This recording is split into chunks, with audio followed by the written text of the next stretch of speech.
He wore my face, lived my life, until I took it all back. I first saw him on a rainy Tuesday afternoon. It had been an ordinary day. I'd just finished work. My job as an IT analyst wasn't glamorous, but it paid the bills, and I was heading home on the subway, headphones in, mind on autopilot. That's when I saw him. He was sitting across the train car, flipping through a book, head down. I wouldn't have looked twice until he looked up, and I swear to God, it felt like looking into a mirror. Same face, same hairline, same faint scar above the eyebrow, something I got when I was 8, crashing my bike into a mailbox. He froze. I froze. We stared at each other for a second too long. My stomach dropped. I took off my headphones. My breath felt shallow. The train jolted, and he got up. I followed. I didn't know why, but I had to know more. He exited at the next stop and disappeared into the crowd like smoke. I went home shaken. My name is Daniel Carter. I'm 32 years old, single, and I've lived in Chicago my whole life. I've never had a twin. I don't have any siblings. I even called my mom that night to double check. She laughed nervously, said I was probably tired, then told me to get more sleep. But I couldn't sleep. That face haunted me. Over the next few days, I couldn't shake the unease. I even returned to that station the same time every day, hoping to see him again. And then, exactly a week later, I did. He was wearing a charcoal suit this time, expensive looking, and talking to someone on the phone with animated confidence. He laughed. My laugh. Same cadence. Same voice. This time, I followed him all the way to a high-rise building on West Madison. I waited outside for nearly an hour until he came back out. I snapped a photo from across the street. Back home, I ran a reverse image search. Nothing. I posted the photo anonymously on Reddit under a thread titled, "Has anyone seen this guy?" The comments were mostly jokes, until one private message came in. The sender's name was just Kira. His name's not his. I know that face too. I stared at the screen, chills crawling up my arms. That night, I couldn't sleep. Because it was no longer just curiosity. It was fear. Who was this man walking around with my face? And how many people had already believed he was me? I replied immediately. What do you mean not his? Who is he? Kira's answer came within seconds. Not safe to talk here. Do you have Signal or Telegram? I hesitated. Then I sent her my handle. Within minutes, she messaged me. Her profile picture was a silhouette, no real photo. But her words cut deep. His name is not real. His story isn't real. I dated him for 6 months. His name was Alex when I met him. Then I caught him going through my documents. I confronted him. The next day, he disappeared. No trace. Then I saw him again months later. Same face, new name, new job. Living a completely different life. Pretending to be someone else. He's a parasite. A parasite. That word stuck with me. I asked for proof. She sent me pictures, photos of her and Alex at Navy Pier, a selfie of him in her apartment, grinning with that same scar above his brow. Him. The man with my face. Where was this taken? I typed, heart pounding. She responded, Logan Square. He said he worked in consulting. I stared at the screen. This wasn't just a lookalike. This was someone actively living different lives as me. Kira went silent after that. I messaged again. Nothing. I spent the next few days like a man possessed. I dug into my online presence. Passwords. Changed. Social media. Checked.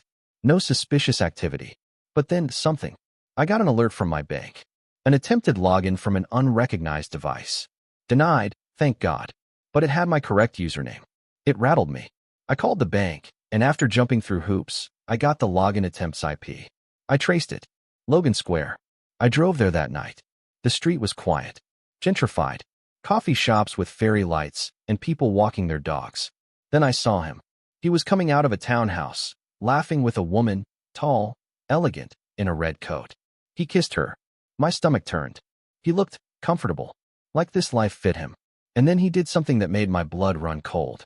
He reached into his coat pocket, pulled out a phone, and I saw the lock screen. It was a photo of me. My graduation photo. The exact one I keep on my office desk. He was using it as his. That night, I sat in my car till 3 a.m. I didn't know what to do. Call the police? What would I say? Hello, someone's using my face and pretending to be me, but I don't know his name, and he's not committing an obvious crime. No, I needed proof. Real proof. And I needed to know how deep the damage went. Because I wasn't just dealing with an identity thief. I was dealing with a man who knew everything about me. And he wasn't done yet. Over the next week, I became a shadow. I followed him. Every morning at 7:30 a.m., he left the townhouse in Logan Square wearing a tailored suit and leather shoes I recognized. They were limited edition Ferragamos. I'd admired them online, but never bought them. He'd bought them with my taste. He'd built his entire identity around me. He worked out at a high-end gym I couldn't afford, drank from the same kind of coffee thermos I carried, and even mimicked my walk, my slightly hunched posture from years of working behind a screen. But the most disturbing thing wasn't what he copied. It was what he improved. He was me, but more polished, confident, charming. Everyone liked him. The baristas knew his name. The woman, her name was Julia, looked at him like he was her world. He had everything I wanted, and it used to be mine. It wasn't until Thursday night that I made the first real breakthrough. I waited in the alley behind his gym. As he came out, I slipped on a hoodie and sunglasses and followed him. Not too close, not too far. My hands were shaking, but I kept my distance. He walked to his car, a dark blue BMW. I memorized the plate. Then, just as he unlocked the door, he got a call. I ducked behind a dumpster, straining to hear. His voice shifted. Gone was the casual, confident tone he used with Julia. Now he sounded clipped. Nervous. Yes, I know. I'll get the file. No, he hasn't noticed. I'm being careful. Yes. I'm watching him. I froze. He wasn't just pretending to be me. He knew I was watching him, and he was watching me. I stumbled back, knocking over a glass bottle. It shattered, loud as a gunshot in the alley. He turned. Hey, he yelled, stepping forward. Who's there? I bolted, ran 4 blocks, heart exploding in my chest, lungs on fire. I didn't stop until I hit the L station. I jumped on the next train and didn't look back. That night, I tore my apartment apart looking for bugs. Nothing obvious. But I knew, deep down, I was already compromised. My phone could be tracked. Laptop already tossed it the next morning. I bought a burner phone, opened a private, encrypted notebook app, and I started digging. If he had access to my files, my identity, and my habits, how far had he gone? I checked my credit. 2 new accounts, opened in my name. One was flagged for suspicious activity. Thousands of dollars in overseas transactions. The man was laundering money. With my face. And then I got the final hit. A subpoena, delivered to my apartment. I opened it with trembling hands. It was addressed to Daniel Carter. It was a summons for fraud. $75,000 missing from an investment account I never opened.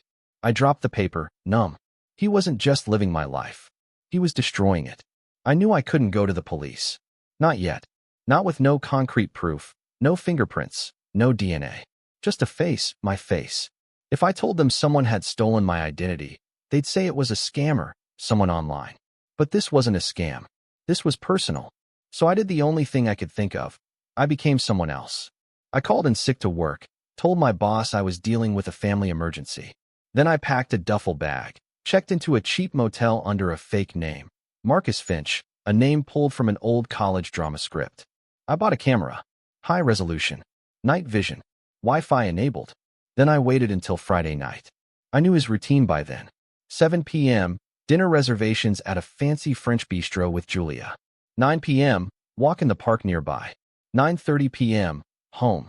I snuck onto the back balcony of his townhouse when they left. It was easy. He never checked the second-floor lock on the sliding door. Classic arrogance. Inside, the place was eerily perfect. Photos of Daniel Carter and Julia. Framed diplomas. Books I had read. Furniture I had pinned on Pinterest years ago. He had curated my entire identity down to the last detail. Then I found the file. It was in a locked drawer in his office. I used a paperclip and some YouTube-learned finesse. Inside were printed documents, passports, birth certificates, resumes, all under different names. My face, my credentials, all doctored. One file stood out, labeled original. Inside were real documents. My birth certificate, my social security card. My stomach dropped. I took photos of everything. Then I left a surprise. I installed the camera behind a bookshelf, hidden, angled perfectly at his desk. I routed the feed to my burner phone. That night, I watched from the motel as he returned home, laughing, drinking wine. Julia kissed him. They danced in the living room. He lived with such ease. No shame. No fear. It made me sick. But then, something happened. At midnight, he sat down at his desk, pulled out the very same file, and he opened a laptop. He typed for a while, brows furrowed. Then he paused and whispered something I barely caught through the audio feed. Time to erase the original. I froze. Was he talking about the identity? Or me? Either way, I knew I had very little time left. The next morning, I called Kira again. She finally answered. Her voice trembled. He did it before, she said. With someone in Seattle. They found the guy's body 3 months later. Burned. Unrecognizable. Police ruled it a gas accident. I didn't speak. I couldn't. Kira whispered. You have to stop him before he makes you disappear too. And just like that, I knew what I had to do. Not go to the police. Not run. I had to beat him at his own game. I had to become him before he erased me. I realized the only way to stop him was to infiltrate his world. To get so close, he wouldn't see me coming. I started by studying every detail of his life. The places he went, the people he talked to, the way he dressed. I bought clothes matching his style.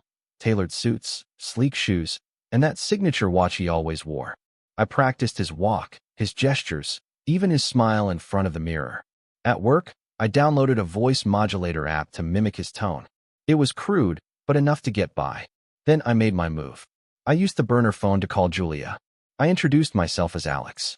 The real Alex. I said I was away on business, but needed her to meet me. Her voice was wary but curious. We agreed to meet at a quiet cafe in Logan Square. The day of the meeting, my heart pounded. Sitting across from Julia felt like staring into a mirror of my own lost life. I started slowly, planting doubts, questions. Do you really know him? Has he ever disappeared without explanation? Have you ever caught him lying? She hesitated, then confessed. He's secretive, always changing details. Once, I found a hotel receipt in his coat with a different name. When I asked, he said it was a work trip. Her eyes welled with tears. I love him, but I don't know who he really is. I held her hands. I'm trying to find the truth too. Julia became my ally. She told me about the people in his other life, the shady contacts, the secret meetings. And she warned me about the man's paranoia. He watched his back constantly. But she also mentioned something I hadn't expected. He's scared of one thing. What's that? I asked. Exposure. Losing control. If someone threatens to unravel him, he lashes out. That night, I knew what I had to do. I had to make him think I was gone, that I'd disappeared, so he would drop his guard. Because the next time we met, I planned to take everything back. I vanished. No calls. No messages. No digital footprints. I left my apartment unlocked, my phone on the table, a fake resignation letter on my laptop screen. I wanted him to believe I was gone, that I had given up. Meanwhile, I stayed at a friend's place, someone who knew nothing about my double life. I watched from the sidelines. It wasn't long before I saw the cracks. He grew reckless.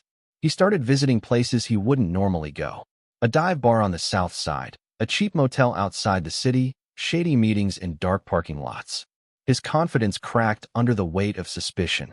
And then the call came. Julia. Daniel, she whispered urgently, he knows you're alive. I felt my chest tighten. How? He found your burner phone. Said you were spying. We need to meet. We agreed on a park bench, far from prying eyes. She handed me a small flash drive. It's from his laptop. I stole it when he wasn't looking. I plugged it into my burner laptop. Inside were files, videos, emails. He'd been running a sophisticated identity theft ring. Not just me. Dozens of people. He used their faces to launder money, manipulate credit scores, and vanish from debts. But the final file was a recording. A video of him, sitting at his desk. He was talking to someone on the phone. I've got Daniel watching my back, but I think he's too smart. Need to move faster. The original documents? Destroy them by Friday. Friday. 2 days away. I clenched my fists. I had no choice. I was going to confront him. Face to face. Friday arrived cold and gray. The kind of day where the sky feels heavy, like something bad is waiting.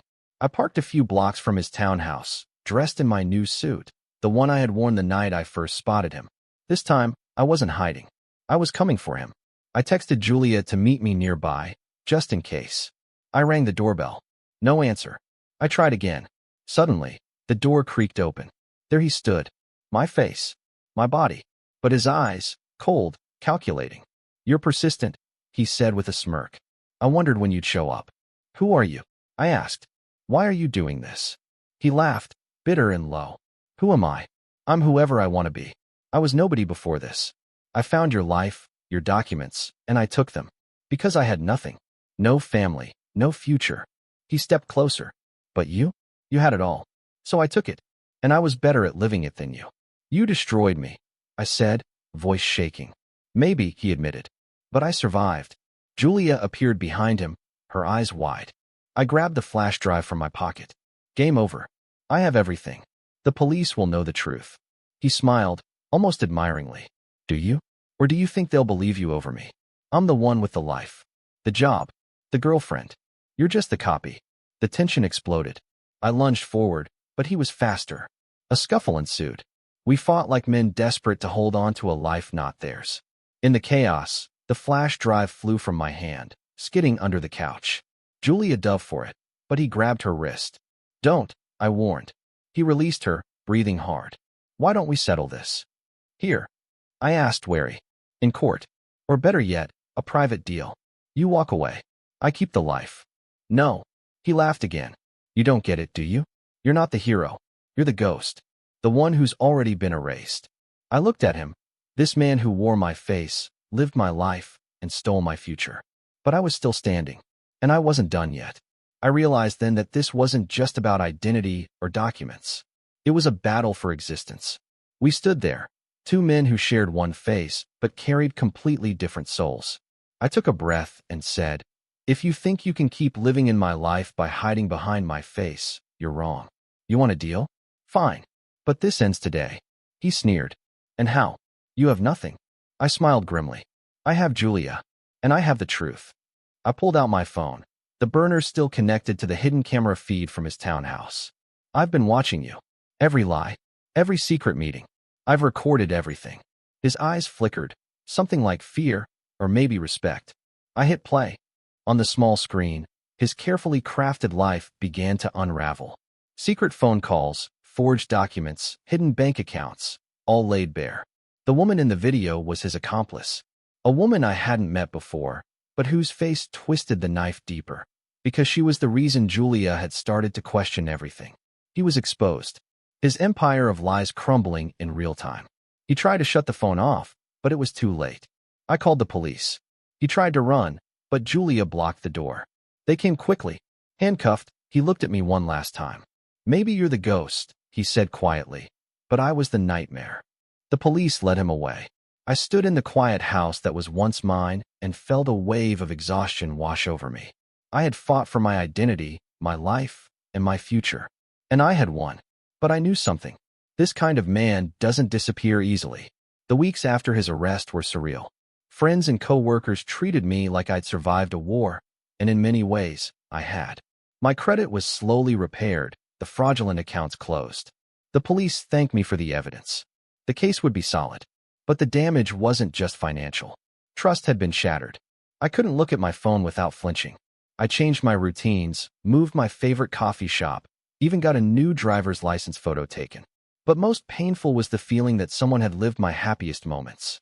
He had been with Julia, laughing, loving, while I watched from the shadows. Julia and I stayed in touch. She helped me heal. One afternoon, she said something I'll never forget. Your face brought me two different men, she said softly. One was a lie. The other is real. I nodded. It was true. I was the real one. But part of me would always wonder, how close had he come to completely erasing me? To replacing me?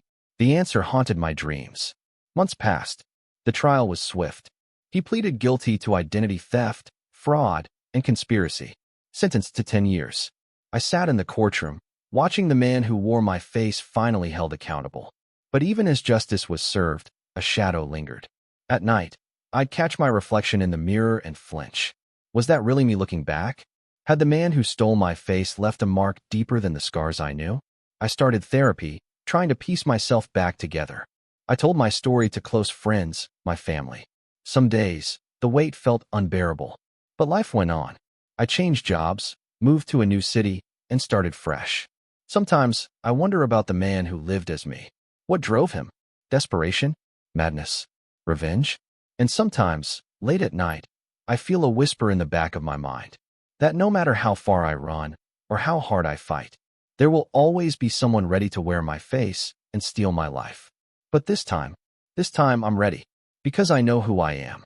Not the face in the mirror, but the man behind it.